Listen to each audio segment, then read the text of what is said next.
jërëjëf mbokki internet yu suivre Sunugal 24.net ñu ngi leen di char bu baax a baax di leen ñaanal jàmm di ko ñaanal sunu bopp aussi seen émission lambi tay def dérangement def déplacement seet si un grand champion kenn dootu ko présenté ci réew mi ak ndaanaanam it kenn dootu ko werante ci réew mi muy Brise de Mer l'enfant chéri de Grand Médine nee naa la bu tuusee day neex bu feccee mu neex waaye bu bëree it mu neex ñu bàyyi ko rek mu nuyoog waa réew mi ci àdduna wërngal këpp ci biir Sunugal 24.net Brise de Mer maa ngi lay ziar.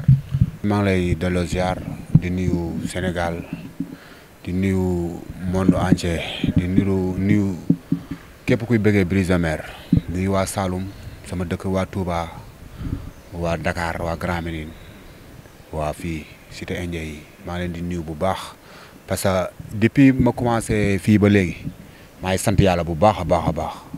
boo gisee daaw def naa année blanche Brise dafa am lu ko waraloon ci biir waxtaan bi dinañ si ñëw bu soobee yàlla ok. ci loolu mbaa ngi am jàmm.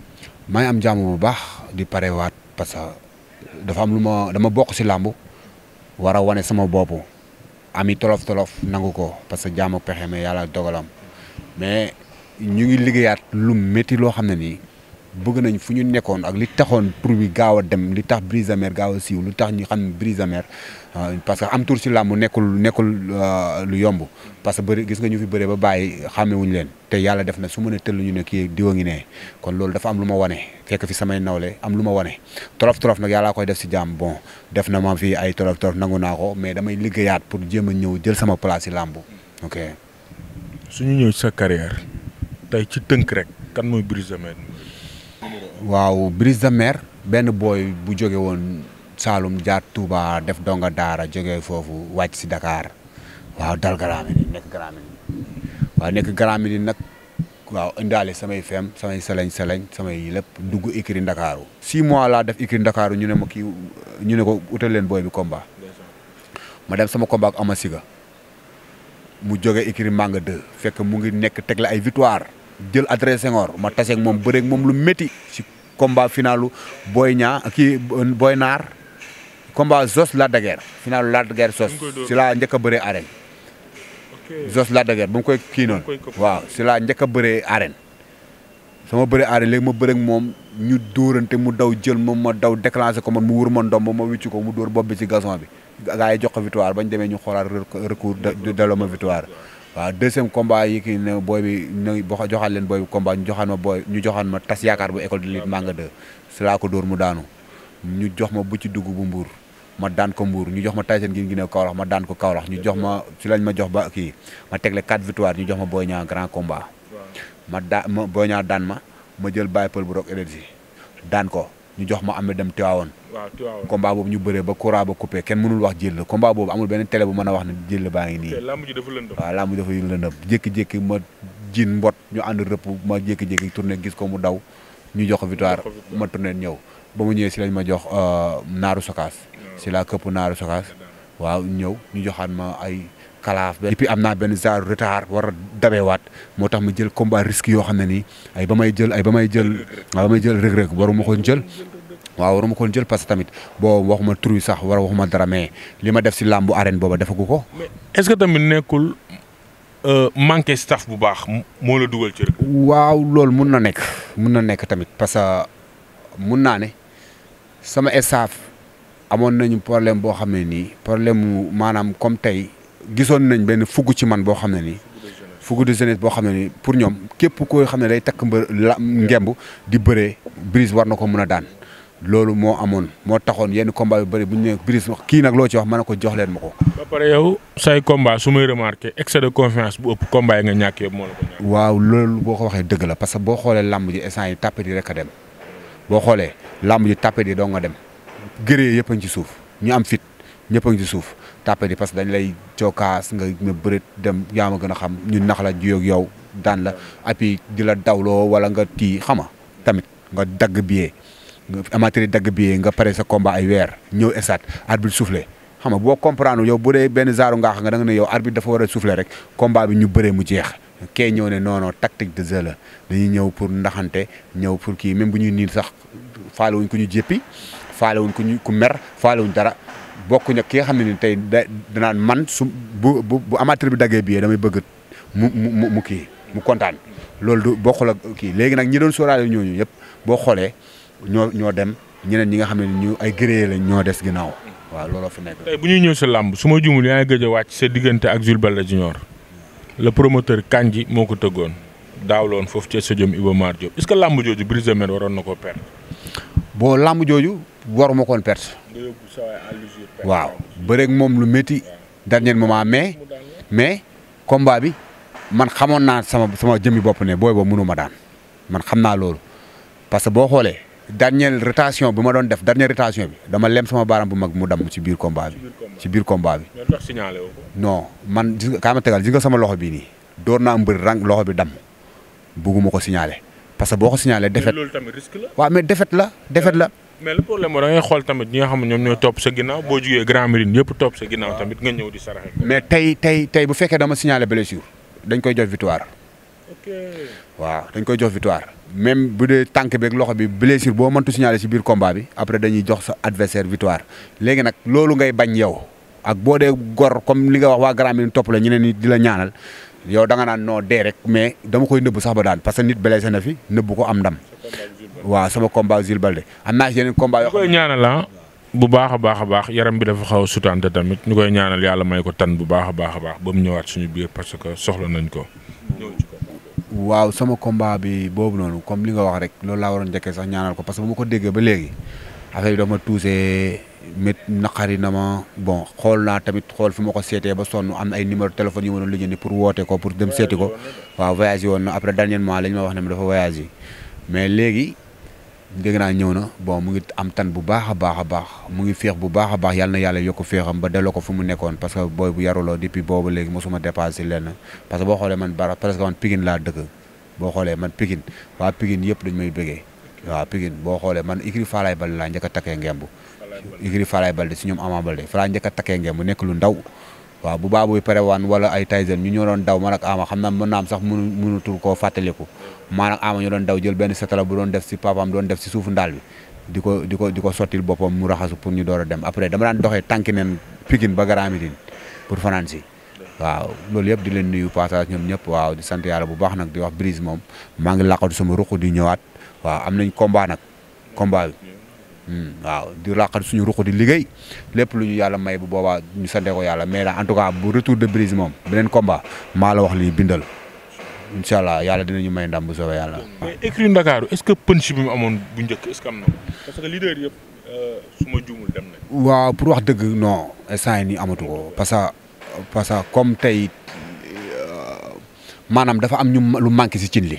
parce que dafa amoon ñu fa nekkoon ñu mën a bëre dafa amoon ñoo xam ne ni ay ndaanaani làmb ñoo fa nekkoon ku si mel ni Yékini waaw mu ngi fa ba léegi sax mais comme xamal waaw mooy loolu voilà Yaxya kii Yékini Junior Malick Niang dem Brise de Mer dem ñoom Boy Ngaay dem ñoom R4 ñoom Soppee Galas nekkoon fa ay boy yu mën a bëri ay ñoom Ndoof ay ñoom doomu paakati bi ñoom Pa Sidi booy ay ñoom Mbay Cissé booy yu mën a bëree et puis booy yu bëgg làmb xam ko et puis waaw booy yëpp quitté booy yu bëri presque quitté nañu parce que booy yëpp ay ñoom booy ngaay dem nañ parce que boo xoolee ay benn booy moo fa nekk instant nii gars yi nga koy jàppale yàlla na ko yàlla defal jàmm muy booy anti waaw booy yooyu ak booy Tonnerre 2 booy yooyu macha allah ñu ngi jéem a dog yàlla na leen yàlla gunge jàppale leen may leen lu ñu bëgg si làmb waaw. suñuy waxtaan ci sa carrière yaa ngi ci ñaata combat. Brise de Mer instant mu ci 15 combats. 15 combats waaw 5 défaites 10 victoires waaw. palmarès la waaw. ñu ñëw ci sa combat ak Kool bu Zap. Idaly Gningue moo décroché combat boobu yow moom dégg naa da ngaa war gaynde. maanaam damaa war gaynde non bàyyi ma sa xel sax. yow Kool bu Zap nga gis ni mu def Ousmane Gandigal. waaw parce que instant nii làmb ji man boo xoolee amatul lu ciy sedd. te man bëgguma sax bëreeg mbër boo xam ne ni dañ la koy laam-laamee naan kii ak kii chaque jour dama bëgg combat bu ma jël dañ ne kii bi moo man Brise man boo xoolee samay combat kuñ ne kii moo man Brise bu arbitre bi soufflé di xool ni muy demee mais kuñ ne Brise a man kii rek bu arbitre bi soufflé rek mooy loolu day am ay problème ak i tolof ak yooyu noonu Kool dama ko xool bu baax jël ko bëgg naa si nag combat bu arbitre bi soufflé lépp lu war sama diggante ak moom dinaa ko def Kool moom day xeex. voilà man loolu laa bëgg parce que gaynde moom kenn du ko woo ci ay fàdd ñay. mais est-ce que taayu Kool yaa ngi koy sóoraale taay ba mu mel ni li la Kool sutee day bari trop. waaw Kool est-ce que moo sut 50 Cent. 50 Cent. 50 Cent. en tout cas daal moom ak ñoom Malick ñaar daal neexoon nañ. genre yooyu damay arrangé man damay bëgg di bëre ak ñooñu njool man njool dafa ma arrangé njool dafa ma arrangé gis nga Kool combat la mag moom combat bu neex combat bu ñëpp di coow. mais crochet droit ba. crochet droit ba waaye moytu ba.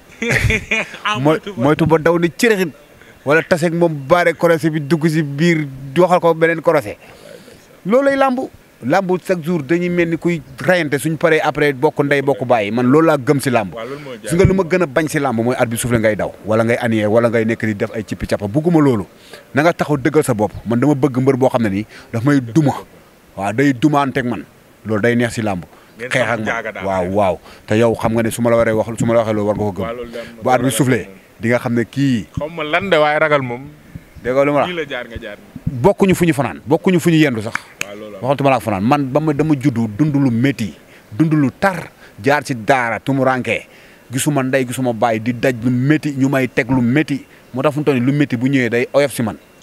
billaay walaay amul lu may xalaat ci làmb fu ñu toll nii amatul waaw amatul amul adversaire bu may tànn fu ñu toll nii. soo amoon looy yóbbante Kool lan lay doon yóbbante. bon Kool su ma ko doon am lu ma koy yóbbante mooy bon na fonk combat bi. waaw na ko fonk. na fonk combat bi amateurs yi ñu bëggalanteeg amateurs yi ñu bëggal amateurs yi ñu kontaan loo amateurs yi loolu laa bëgg dama bëgg mu bëree ba amateurs yi kontaan ñu bëree ba amateurs yi kontaan mu daanu ba amateurs yi kontaan. billaay ndeysaan billaay dina ma neex de loolu dina ma.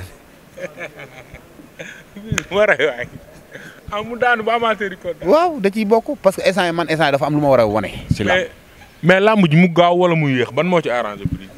bu gaawee bu yéexee lépp arrangé na ma parce que instant yi Brise parrainage lépp. mais li ma la fekk ngay liggéey fii sax lan la. waaw loolu boo xoolee ay effet kii la endurance boo xoolee daal liggéey. waaw endurance boo xam ne li nga xam ne nii xol lay liggéey xol day liggéey cardio day liggéey comme déplacement dara lépp daal da ngay souplesse maanaam da ngay moom sa bopp daal loolu la ñuy liggéey fu ñu toll nii. waaw fu ñu toll nii moom wax dëgg fa yàlla sant yàlla bu baax a baax ba ma ñëwee fi ba léegi maa ngi sentir bu baax a baax sama bopp waaw. mais dama gis ne combat bi 10 a koy jeexal pour man te dama gis nii da nga rajeunir bu baax a baax est-ce que loolu du doon handicap ci yow. bon 10 ay poids ay qualité la dafa am 10 boo xam ne da ngay jël graisse am na 10 boo xam ne nii na nga toll ngay toll sa doole passé ko man xam naa instant yii nii la ma daan jël muy peser ay 100 kilos ma koy xool na ma koy fooyee ak léegi moo ko jëlee na ma koy fooyee xam naa léegi bu baax. bu baax a baax instant yii nii maa ngi sant yàlla bu baax di nuyu coach bi bu baax a baax sama coach bi li may teg damay dem ba yaakaar ne daf ma bañ mais après su ma toogee damay xam ne carrément ne kii waaw mooy loolu waaw mu ngi liggéey bu baax si man mu ngi liggéey bu baax waaw vraiment. tey boo amoon looy moytu ci Kool lan lay doon. dëgg fa yàlla xool naa combat mais gisuma lu may war a moytu si moom gisuma ko du caaxaan de champion la taay bi mën na bëree affaire yooyu mais wallahi azim dëgg rek a neex yàlla gisuma lenn lu may moytu si moom gisuma ko. Kool dafa dangereux.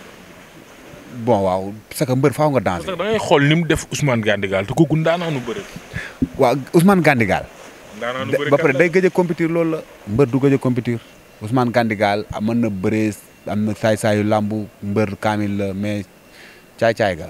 te yow Ousmane Gandigal sorewu leen ci côté poids ak côté taille. mais bokkuñu ba léegi bokkuñu. mais moom suñuy xool ci làmb moo lépp expérience ndax moo la jiitu ci làmb. waaw jiitu na ma ci làmb mais tey. te man jàpp naa ne Kool moom expérience bu bëree koy daan. moo koy. daan. Kool expérience bu bëri. waaw mu ngi ci man. mu ngi ci yow mu ngi ci man ba fees dell expérience boobu noonu. billaay walaay mu ngi ci man akalaa mën a bëre dama ko xamal sama bopp man xam naa ne Sénégal gisuma ko ma dàq bëre man Brise de Mer billaahi dama mën a bëre c'est que ndaanaan day suulu mais wallaahi ansim damaa mën a bëre. mais sa combat ak Boy Niang mën nga ci ñëw la nga bëre bien vrai que nag ñàkk nga combat mais li nga bëre est-ce que. waaw boobu Boy Niang daf ma nax parce que dañuy tase signature contrat mu wax ma lu tar. waaw ma ñëw na ko staff bi ne leen gars yi carrément kii non tey day xeex gars yi na ma xam ma leen si dina xeex parce que booy Pikine la dëkk te dégg nga lu ma wax du ragal. booy bi dina bëri waaw parce que dafa ñëw fixé ma fixé ko même pas 0 mètre. mais ngeen bëri lu rëy. bon mu yëkkati garde bi ma xool ko mu yëkkatiwaat garde bi ma xool ko mu déplacé wu ma taxaw ba muy cokkaas nag laa ne xaaral ma tase moom boo xoolee dafa cokkaas rek ma indi crochet droit fekk def na demi flexion ba jeex takk léegi si la bomb crochet droit bi si ginnaaw mu dugg si man nag fi mu dugg si man moo sori. waaw te nag fi mu yegg si man noonu wala Yacine gis naa fi ay ndaanaan yu bari yu yegg ci man foofu noonu te mënuñu ma daan mais dafa mën a bëree Boy Niang dafa mën a bëree waaw parce que dafa këpp ma bañ mu peese mu bañ mu tëj ma ci suuf ma dem ba am résistance pour jóg ci suuf ba mu nar a rëcc léegi ba dernier moment ba mu xam ne ni combat bi presque jeex na si la dëbb caxabal bi ba mu dëbbee cax ma teggi caxabal bi ndeka tànk baa nga fa des mu ngi fa bàyyi léegi su ma dalee wit damay dalaat si kaw caxabal bi rek après si la mënatuma anière waaw parce que man loolu laa bëgg nag si mbër la dafa mën a bëre man dama bëgg loolu dama bëgg mbër muy bëri di ñëw di serse di def spectacle di serse di dóor di dugg di bëre loolu day neexal làmb waaw. est-ce que mystique gëm nga ko ci làmb. am na. est-ce que Brise de Mer mos na ñëw stade ne tey moom atteindre nañ ma mystiquement. waaw loolu am na. sa bon combat sama bu ma njëkk a dal sama combat Boy Niang la. sa combat ak Boy Niang. waaw jour boobu. non mais nag kuñ jàpp ci galaaj nga bëri loolu kon yow buñ la jàppaloon moom. barki Mouhamad dama la fen saay dañ la fas. combat boobu moom saay loo ci mënul xam. wallaay jekku nañ ma de dañ ma gëlëmal carrément sax. billaay wallaay dañ ma gëlëmal ka espèce dañ ma gëlëmal carrément parce que tamit combat boobu lu ci laxatu si biir su ma demee ba di ko wax dëgg taxaw pour wax ko sax damay tuur xewal damay jooy parce que dafa am leneen lu ci rax loo xam ne. ni nga ko préparé moo baaxul wala. préparation bi entraînement yi lépp jaar na yoon mais dafa am lu xew ci biir làmb ji. loo xam ne ci biir làmb ji waaw ci biir ay warante ay affaire sëriñ yoo xam ne nii waaw ay man xama rek doon xale am yaakaar tamit ba pare bëgg làmb jour boobu am na ku ñëw jógee ba waaw jógee fu sori ñëw ne ma waaw dañ ma booleeg yow wax ak man wax kookoo ma ngemb fekk ngemb naa xam nga jour boobu dama tardé ci làmb ji ngemb naa bay génn sama buntu gaale sama buntu néeg papa mu koj ma foofu ñëw ne ma bul dem sama papa ne ma lan la ma ne ko kii ne bu dem affaire mu ne ma kii foo xamee ma ne ko sama benn xarit ku nekk sama fan si club moo ma booleeg moom mu ne moo la boole maa ngi ko door a ngaa télé tey moo la booleeg moom ma ne ko waaw mu ne ma lan la mu ne ma dafa am nee na loo war a suudu affaire te xam na Boy Niang moom sëriñu Boy Niang la woon léegi dafa ñëw pour wax la lii war a wax la laa affaire yooyu noonu dafa bëgg defal la lii parce que sëriñu Boy Niang la mais dafa xuloo woon ak Boy Niang léegi lii la bëgg a defal pour nga daan wala Yacine di nga boo waree am ndam du cuune sax boo ko waxee rek ñu am na ñu bu ñu ko déggee dañ naan non dafa cuune mais du cuune ne ma ni carrément lii ak lii la affaire yooyu nii la war a demee ma ne ko saay ma ne ko fu mu toll nii ngemb naa mu ne ma boo demee yàq làmb ji. mais Brise nag loolu kon sa staff baaxul la. wala non staff xam nga staff tey dafa am staff boo xam ne nii. parce que ñi la war a ëmb dëgg bu ñu la ëmbee pour man yooyu du ko yàq. dafa am staff boo xam ne nii staff bi am na staff ñaar la dafa am staff boo xam ne c'est wàllu entraînement la waaw maa ngi ko pare équipe Ndakaaru mais ñooñu wax équipe Ndakaaru luñ lay mëntu jàppale am na ñoo paa yoo xam ne nii duñ dugg sa biir gàlle duñ dugg sa biir kër di wax yenn yi xam la waaw dañu am fu ñuy yem. Alors donc nous on est le Fighting Club Dakar, donc c'est un club de boxe anglaise, boxe thaï et mixed martial art, du MMA, le free fight aussi. Donc on fait de la lutte, on forme des lutteurs pour l'MMA, on fait du self-défense, on a une salle de musculation et puis voilà quoi. Donc moi je m'appelle Reda, je suis coach spécialisé dans les sports de combat. Voilà. Quelle est votre relation avec Brise? Bon, Brise c'est d'abord un ami et voilà quoi. C'est aussi c'est une personne voilà quoi que je prépare pour ses futurs combats. Et voilà quoi. Donc on a une préparation physique, on travaille aussi sur la technique, on travaille beaucoup de boxe, beaucoup de frappe. Donc voilà quoi. On essaie de toucher un peu tout. Un peu. Je suis pas très lutte, mais quand même, je sais un peu comment il est, je connais un peu quelques défauts et tout. Je sais qu'il n'est pas très bon en frappe, il a une mauvaise garde. Donc c'est ce qu'on travaille le plus. Donc on travaille beaucoup la garde, beaucoup de frappe, beaucoup de technique quoi. Et surtout la rapidité. Voilà. Par rapport à son adversaire, oui. sa taille, l'adversaire de Brise s'appelle Cole Bouzam. par rapport à sa taille, est-ce qu'il ne sera pas un handicap par rapport à la taille de Brise? Non, je ne pense pas. Je ne pense pas parce qu'on a travaillé beaucoup la rapidité. Donc son adversaire, il est grand de taille, donc il va être un peu long. D'accord? Donc nous, on va profiter de cet allonge. C'est un géant, mais on va bosser plus sur la rapidité et la force de frappe. Mike Tyson, il était court lui aussi, il s'est battu contre des géants, il a gagné des combats quoi. Donc c'est ce qu'on va faire, on va travailler plus sur le corps à corps. Donc beaucoup de coups au niveau du corps et tout ça, et on va l'affaiblir comme ça quoi. Voilà. Par rapport à la bagarre. Oui. Est-ce que vous pouvez nous expliquer un peu les qualités de Brise? Alors les qualités de Brise, c'est crochet quoi. Il a de super crochets. Les deux, gauche et droit. Donc quand il va travailler le corps de son adversaire, ça va bien le calmer et tout. Et puis voilà quoi, en essayant d'esquiver les coups, il va rentrer au corps à corps et puis gauche-droite sur les côtés. On va travailler plus sur les obliques et tout pour atteindre après le visage et tout, pour le faire descendre en fait de sa taille. Donc on va casser la distance quoi, comme on dit. On va casser la distance et aller au corps à corps.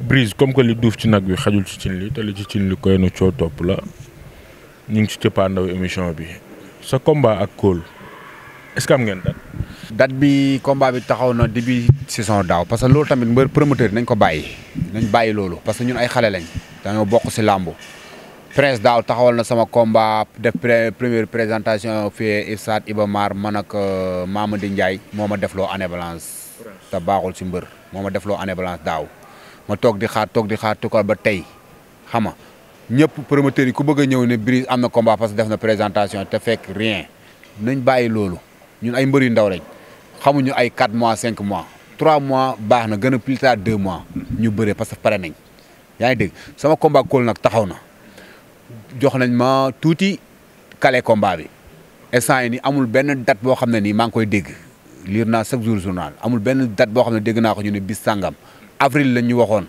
maa ngi toog di xaar avril bi jotee instant yi ni maa ngi nii taxaw naa pour promoteur yëpp parce que nekkuma fi di xaar benn combat wala nekk di xaar combat bi déedéet damay man mbër bu ndaw laa donte mooy loolu mais dama bokk si làmb waruma toog def ay année balance baaxu si man waaw léegi daal promoteur yi maa ngi di wax lu leer combat bi taxawal nañ ko avril bu weesoo maa ngi taxaw naa xaar combat yëpp. mais yow jot nga avance non jotuma avance ay kale la rek xam nga promoteur li ñuy def rek ñëw taxawal ne la temps ngi nii nga jël téye xam nga ñu fisel la xam nga ñun ay gor lañ. te boo xoolee làmb ji presque ñëpp famille lañ promoteur bi ménageur bi entraîneur bi ki yor làmb ji borom écrit bi ba ci yéen ñi nga xam ne yéen a yor micro yi waaw journaliste yi yëpp presque famille la xam nga ku si nekk na bay sa waar mu rafet jox nañ ma combat bi date bi yàgg na toog naa xaar ba sonn man a Cole bu Zap nekkuma fi pour benn mbër nekkuma pour mbër benn Cole bu Zap jox nañ ma sama avance ak moom avril lay may bu passé avril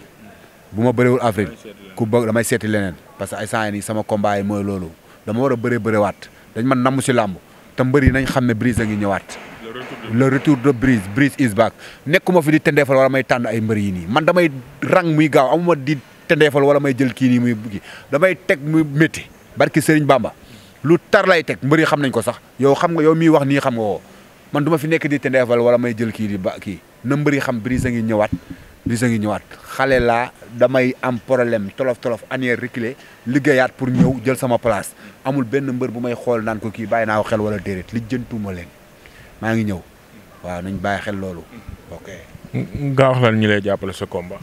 waaw di sant nag waa Grand Médine bu baax a baax di sant waa Grand Médine bu baax di santaat waa Grand Médine di sant waa Kaffrine fi ma dëkk sama cosaan di sant sama yaay bu baax a baax di sant sama yaay di sant sama papa di sant samay famille bu baax di sant ñi may jàppale tamit si combat xam ne bu combat amee dootuñu am jàmm ku si mel ni ñoom Layla ñoom Sirifo ñoom Makital waa Fakhalaan waa France waa Grand Médine waa ODB waa Télé bu bees waa Xur Jolof waa Mbaarma Grand Médine yëpp daal maa leen di sant bu baax di leen gërëm.